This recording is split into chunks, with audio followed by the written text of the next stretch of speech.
रितु चौधरी जी, मैं आपसे जानना चाहूंगा क्योंकि इस बयान के बाद जो कांग्रेस अध्यक्ष है मल्लिकार्जुन खड़गे, उनकी तरफ से सवाल उठा दिया गया कि क्लैरिटी आनी चाहिए, साफ बोलना चाहिए कि क्या जो आरएसएस से संघ है वो पक्ष में है या फिर इसके विरोध में।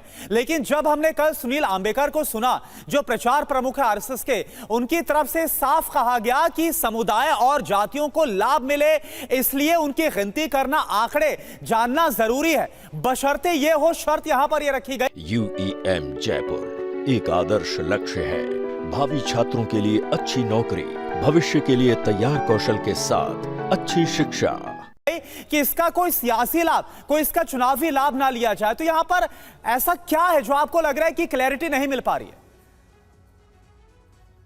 देखिए, सबसे पहले तो आपके चैनल के माध्यम से मैं ये पूछना चाहती हूँ कि आरएसएस क्या अथॉरिटी है जो इस बात का इजाजत देने की कोशिश कर रहा है कि जाति जनगणना हो लेकिन उसका राजनीतिक लाभ नहीं होना चाहिए, या फिर राजनीतिक लाभ केवल बीजेपी ले सकती है, अन्य कोई पार्टी नहीं ले सकती है। दूसरी बात, आरएसएस ने क्या 2015 में जो है मोहन भागवत बयान देते हैं कि जो है आरक्षण की समीक्षा होनी चाहिए। लगातार आरएसएस की तरफ से इस तरह के बयान आते हैं कि संविधान को खत्म करना चाहिए, जाति जनगणना नहीं होनी चाहिए, आरक्षण की समीक्षा होनी चाहिए, आरक्षण की कोई आवश्यकता नहीं, और जाति व्यवस्था जो की त्यों बनी रहनी चाहिए जैसी कि मनुस्मृति में बनी हुई है, क्योंकि यही हिंदू समाज को जोड़ के रख सकती है।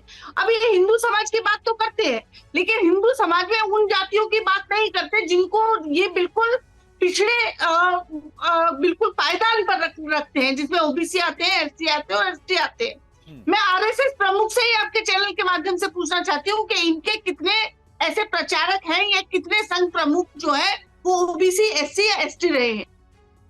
ये एक बार इसका आंकड़ा दे दें, क्योंकि इनकी नजर में ये इंसान से भी, लेकिन आप संघ का नाम लेकर अभी जिन बयानों का जिक्र कर रही हैं उससे तो बिल्कुल उलट है संघ प्रमुख मोहन भागवत का बयान और जातीय जनगणना को लेकर संघ के विचार।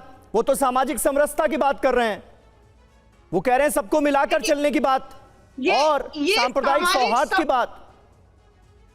ये सामाजिक समरसता की बात करते हैं, ये सामाजिक समानता की बात नहीं करते हैं। मैं आपको सामाजिक समरसता और समानता में फर्क समझाती हूँ।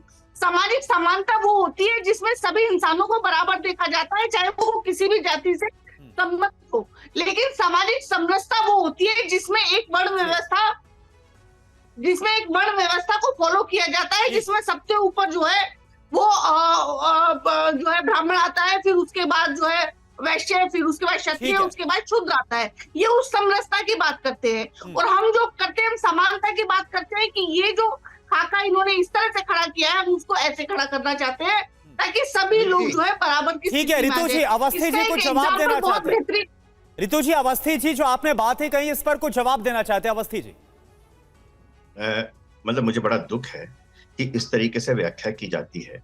समानता संविधान ने दी है, लेकिन उस समानता के बावजूद अगर समाज में उसके बावजूद कुछ वर्ग अपने आप को ज्यादा बाहुबली, ज्यादा बलशाली मान करके पिछड़ी और वंचितों के खिलाफ कुछ अत्याचार करते हैं, वो तब तक संभव नहीं है जब तक समाज में समरसता भी ना आ जाए। तो समानता तो है, ऑलरेडी है संविधान में, लेकिन सामाजिक स्तर पर उस संविधान की समानता को लाने के लिए सामाजिक समरसता लाना भी बहुत जरूरी है। आप बहुत बार ये देखते हैं कि फला बाहुबली व्यक्ति ने उसकी दलित की जमीन पर कब्जा कर लिया, इसकी जमीन पर कब्जा कर लिया, इन लोगों ने कब्जा कर लिया, दलितों के साथ इस तरीके का अत्याचार हुआ। यह है कानून नहीं, कानून उसकी इजाजत नहीं देता, लेकिन उसके बावजूद हो रहा है। तो इसलिए जब तक समाज में एक बंधुत्व की भावना नहीं आएगी, समरसता की भावना कि हम सब इस एक राष्ट्र, समझ गया मैं। रितु चौधरी जी, आपको जवाब मिल गया क्या? अब क्लैरिटी आपको नजर आ रही है क्या? कुछ समुदायों और जातियों पर अगर खास तवज्जो की जरूरत है तो करा लीजिए जातीय जनगणना, सरकार करा सकती है, हमें कोई दिक्कत नहीं है। ये स्टैंड तो क्लियर है ही संघ का, इसमें क्या दिक्कत है? यही तो सवाल है कि संघ जो है बार बार अपने बयान क्यों बदल रहा है, किसके कहने से जो है वो बयान बदले जा रहे हैं, ये भी जो है स्पष्ट करे। इनकी नीति, स्पष्ट नीति क्या है? क्योंकि कभी ये जातीय जनगणना का विरोध करते हैं, इनके तमाम जो है एमपी, आपने कंगना रनौत का भी बयान सुना होगा, वो सिटिंग एमपी है, कोई सिटिंग एमपी ऐसे ही कोई बात नहीं कह देता। उससे तो अलग कर लिया ना पार्टी ने, बीजेपी ने कंगना रनौत के बयान से खुद को अलग किया है। वो ऑथराइज नहीं है किसी भी नीतिगत मुद्दे पर बयान देने के लिए। लेकिन ये जो संघ है, का फिर- बयान है ऋतु जी, इसमें कंफ्यूजन क्या नजर आ रहा है? साफ तौर पर कहा गया है कि भाई बांटने की कोशिश ना हो, ये ना हो कि हिंदुओं को अलग अलग जातियों में बांटकर वोट बटोरने की कोशिश हो, चुनावी पॉलिटिक्स के लिए देखिए, उसका इस्तेमाल ना किया जाए। देखिए पहले से ही हिंदू जातियों में बटा हुआ है, पूरी तरह से बटा हुआ है। लगातार दलितों को जो है, शोषितों को, दलितों चलिए को, ठीक है, ये तो राजनीतिक OBC आरोप को, प्रत्यारोप हो ST को गए। लगातार जी, ठीक है। अत्याचार ठीक है, मुद्दे पर रहते हैं थोड़ा। ये 10 साल से जो किया। बिल्कुल। अच्छा, मैं आपको एक एग्जांपल देना चाहती हूँ, मुझे केवल 10 सेकंड दीजिए, मैं आपको बहुत बिल्कुल, बेहतरीन फटाफट। एग्जांपल देती हूँ। जी, जाति बिल्कुल। जनगणना ये क्यों नहीं कराना चाहते और संघ प्रमुख जो है बार बार अपने बयान क्यों बदलते हैं। अभी यूपी में जो है, चलिए ठीक है, आपकी तरफ से कहा जा रहा है कि बयान बदले जा रहे, लेकिन कल काफी हद भर्ती घोटाला- तक ऋतु चौधरी जी क्लियरिटी सामने रख दी गई है कि आखिरकार क्यों जाति के आधार पर जनगणना करवाई जा सकती है। राजेश भट्ट जी, मेरा सवाल आपसे समीर है, जी। एलजेपी से आप हैं, अवस्थी जी आपके पास आएंगे, एक बार सभी मेहमानों का रुख कर ले, इसके बाद नहीं, बस एक चलिए, सेकंड ठीक है, समीर बिल्कुल, जी, एक अवस्थी जी, सेकंड। बिल्कुल। मुझे अभी तक कर्नाटक का 2011 की जनगणना का आंकड़ा क्यों सामने नहीं आया, इसका जवाब नहीं मिला कांग्रेस के प्रवक्ता की तरफ से। मैं बिल्कुल जवाब दे रही थी उस बात का, मैं बिल्कुल जवाब दे रही थी उस बात का, मेरा जवाब दे लीजिए। बोलिए बोलिए, जल्दी से मैं बोलिए अपनी ऋतु बात जी। ही पूरी कर रही थी हाँ। कि क्यों ये रोहिणी कमीशन की रिपोर्ट को सार्वजनिक करते।